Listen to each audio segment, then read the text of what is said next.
Before we pray, let's take a moment to listen to the Word of God. Then we will pray together. You know, each of us is carrying something.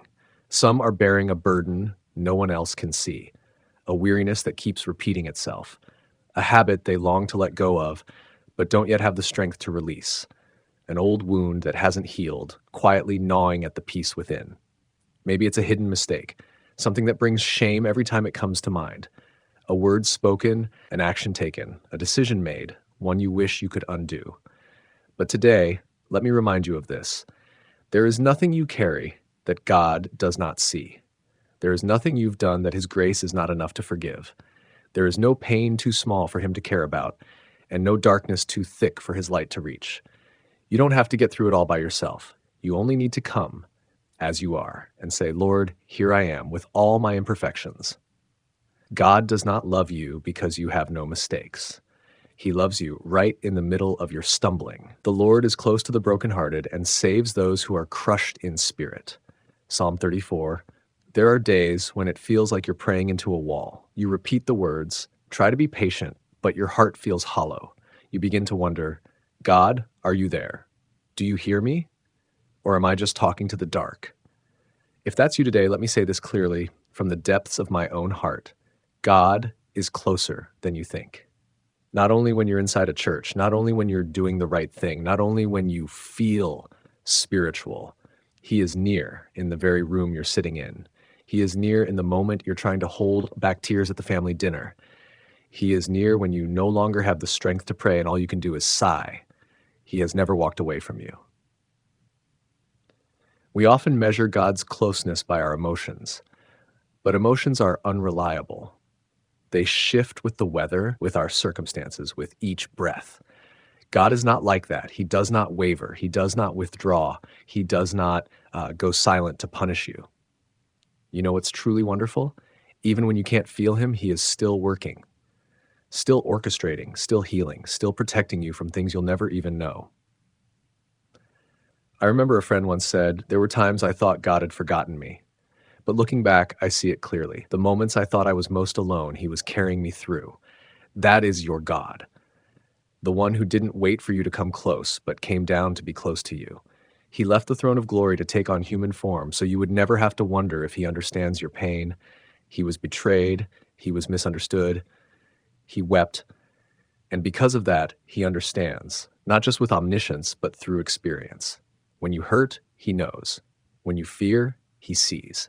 When you stumble, He doesn't turn away. God does not wait for you to be perfect before He draws near.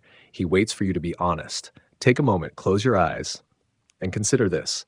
Right now, in this very moment, God is sitting beside you, not condemning, not disappointed, just waiting for you to turn around, like the father who runs to meet his child coming home.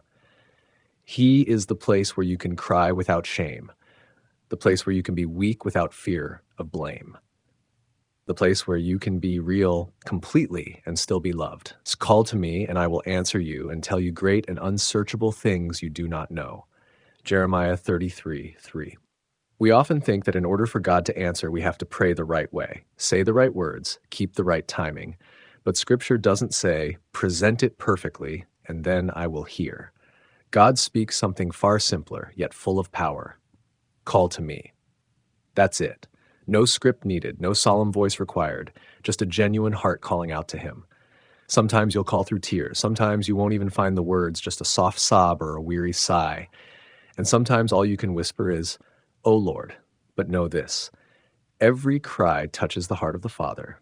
No voice is lost, no word is wasted. He hears, not just with ears, but with the fullness of His love for you. God doesn't just hear, He answers. But He doesn't always answer the way you expect. He is not a wish-granting machine. He is a father, and a father always knows what's best for his child. Maybe He won't take away the storm, but He will give you peace within it. Maybe He won't close the door you're trying to keep open, but He will open another, wider, brighter, and made just for you. Someone once asked me, if God already knows everything, why should we still pray? I smiled and replied, because prayer doesn't change God, it changes us. Prayer is when you let go so He can take hold. When you step away from the driver's seat and let Him steer the boat, you don't have to wait until your life is in pieces to call on Him. You can start now, right in the ordinariness of a new day. In the kitchen, on your commute, while folding clothes or waiting at a red light, God is not confined to a place. He doesn't need a church building, just your heart. He doesn't need a sermon, just your honesty. Remember this: God is not afraid of your questions. He is not intimidated by your frustration. The only thing that grieves him is when you stop talking to him. So today, don't stay silent. Even if your voice is faint, even if your heart is a mess, call out. And then, in quiet but certain ways, he will answer. My grace is sufficient for you, for my power is made perfect in weakness. 2 Corinthians 12. You may have heard someone say, God helps those who help themselves. But the truth is, God helps those who know they can't do it on their own. We were not created to always be strong. You were never expected to control everything. You don't have to be the one who's okay all the time. And God knows that. He's not surprised when you're exhausted. There are days when you step out of bed with trembling legs, not because your body is weak, but because your soul has been weary for too long. There are nights you lie awake, not because your to-do list is long, but because you no longer have the strength to start over again. And it's in moments like these that God whispers, my beloved child, let me be strong for you. He doesn't wait for you to recover before he shows up. He doesn't wait for your smile before he listens. He comes right into the middle of your breaking to say, I am here. When you feel like a failure, he says, I will not reject you. When you're ashamed of making the same mistake again, he reminds you, my grace is still enough. When you don't even know what to pray anymore, he comforts you. The Spirit intercedes with groanings too deep for words. You don't have to pretend to be strong in front of him. God doesn't need the act. He loves the truth. And the truth is, sometimes you are weak. And it is in that very weakness that he moves. When you admit your helplessness, it's not a failure. It's an invitation for his power to flood in. Do you remember when you were little, so tired that someone had to pick you up? You didn't have to do anything. You just had to rest in strong, safe arms. That's exactly what God longs to do for you today. You don't have to have it all together. You just need to let go. Let go of the worry. Let go of the fatigue. Let go of the burden you've carried for too long. Let go of the part of you that feels unworthy. Because with God, nothing is too small. No one is invisible. You may be weak, but the one in you never is. So today, if you feel like you're running on empty, don't be so quick to blame yourself. See it instead as an open door to something greater. God's strength, ready to rise on your behalf. Freich. He heals the brokenhearted and binds up their wounds. Psalm 147:3. When we think of healing, we often picture the obvious: diseases being cured, physical pain disappearing, test results coming back normal. But there are wounds that don't show up on scans, wounds that can't be seen on an ultrasound, wounds no one else can see, no one fully understands. Only you and God. The wound of a cold, cutting word, the wound of a love that fell apart, the wound of having to stay strong in a family that's falling apart, the wound of a loss that never had a name. These hidden hurts, no matter how well you conceal them, are still shaping the way you live, the way you love, the way you trust. And God knows. He knows every fracture in your heart, even the ones you've tried to forget. He doesn't glance past them. He touches them, but he doesn't touch in haste. He doesn't come to cut open, to expose, or to deepen your pain. He comes gently, like the great physician, patient and tender. There are things you haven't dared to tell anyone, memories you've buried deep, afraid of being judged, moments you've cried in silence, not knowing who to share them with without feeling weak.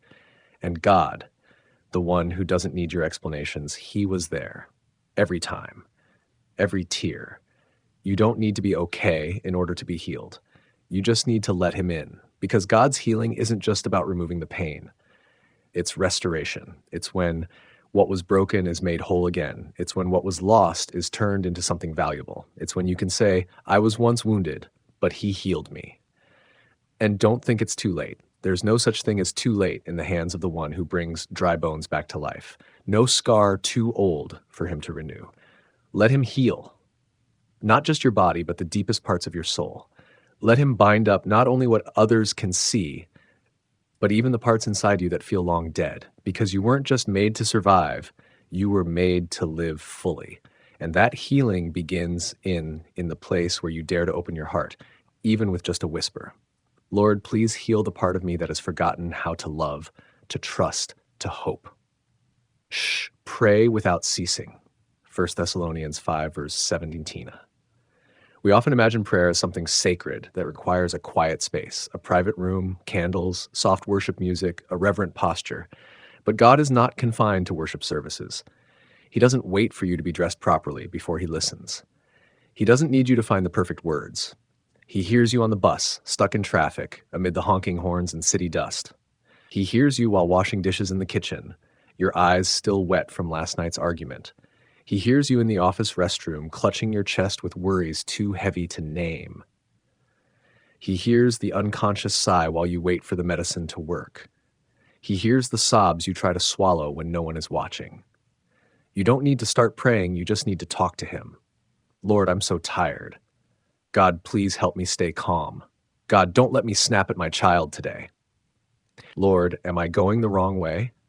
That's it. And he listens. No scorekeeping, no grammar correction, just listening, because he loves you. He doesn't need a perfect prayer. He needs an honest heart, and something miraculous happens when you begin to speak to God with sincerity. Your heart quiets down, your mind finds space to breathe, and something hard to name begins to shift inside you. Someone once said, "We can never pray too much. We only forget to pray too easily." So don't wait until you're in a church building. Don't wait until everything falls apart.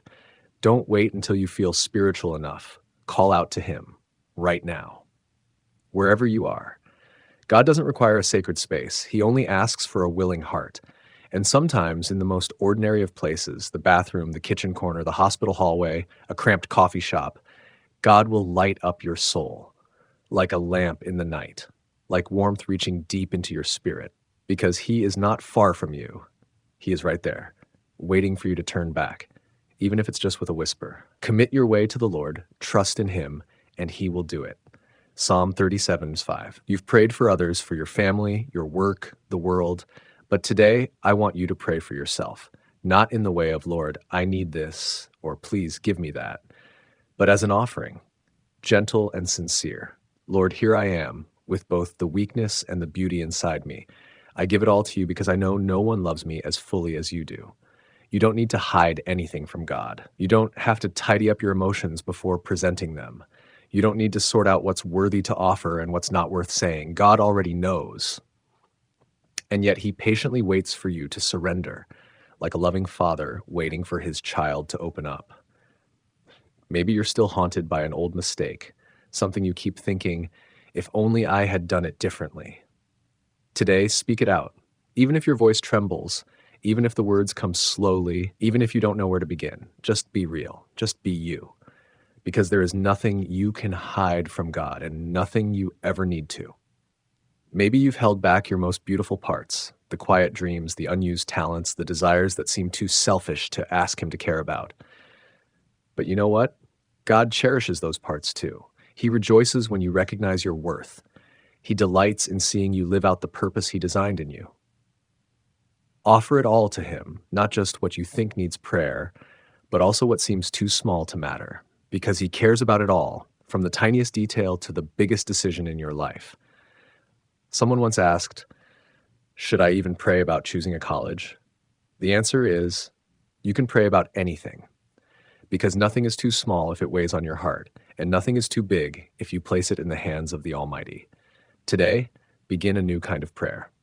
One just for you, not just to ask, but to connect. And if you don't know what to say, begin like this. Lord, today I just need to hear that you still love me. I need to know I don't have to get through this alone. Please remind me that no matter who I've been yesterday, today, or tomorrow, you still choose me, and you do not change. Therefore, encourage one another and build each other up, just as you are doing. 1 Thessalonians 5:11. There are days when you don't even know how to pray for yourself anymore. But here's the wonder. When you intercede for someone else, your own heart finds healing too. God doesn't just call you to draw near to receive, he also invites you to become a vessel, a channel through which his love and comfort can flow to others. Is there someone you're thinking of? Someone battling an illness with no promise of healing? A loved one grieving the loss of someone dear? A friend who seems cheerful on the outside, but inside, you know they're breaking. Pray for them. You don't need to know the full story. You don't need eloquent words. Just a sincere heart of compassion is enough to open the gates of heaven.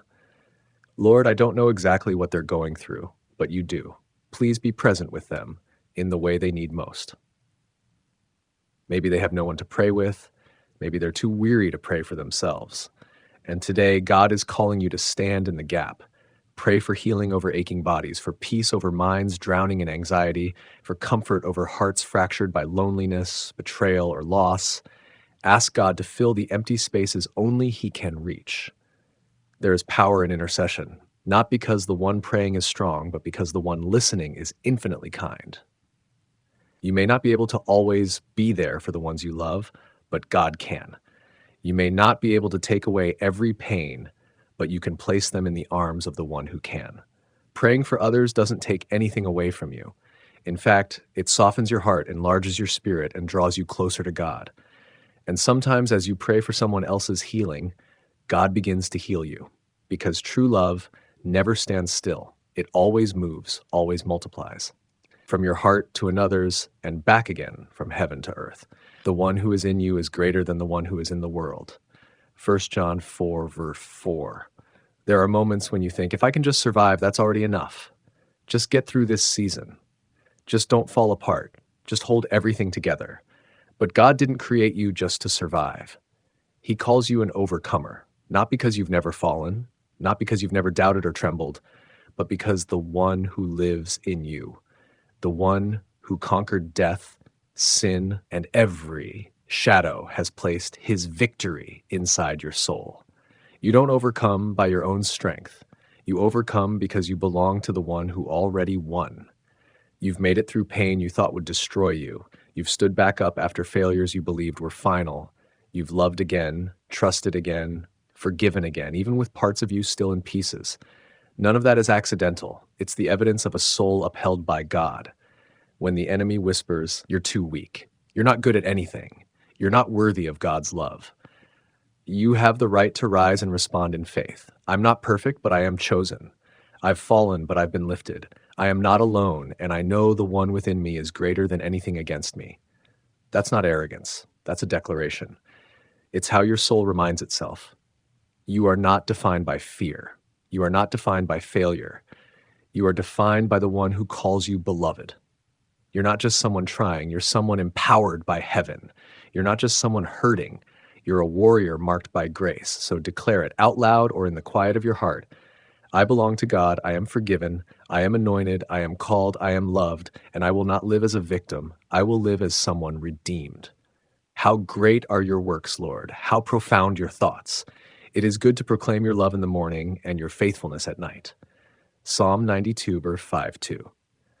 Perhaps you've come a long way on this journey. You've called on him. You've spoken the truth. You've interceded, been healed, been reminded that he is still here. And now, maybe the last thing you need is another word, but rather a surrender. Not surrender in the sense of giving up, but a release into the perfect care of your Father. You don't have to control everything. You don't have to understand the entire plan. You only need to say, Lord, I don't know it all, but I know you are good, and that is enough. There are still things you're waiting on. Doors that haven't opened, desires that haven't been spoken out loud. But let your heart rest in one certain truth. You are working even when I don't see it. You are leading even when the path is unclear. Believe that what God began in you, he will complete. Not rushed, not abandoned, but with love and patience beyond human understanding. Tomorrow may still hold uncertainties, but tonight you can rest, because God doesn't need you to guard the world. He's been doing that long before you were born. So let this prayer time end not with a cry, but with a gentle whisper.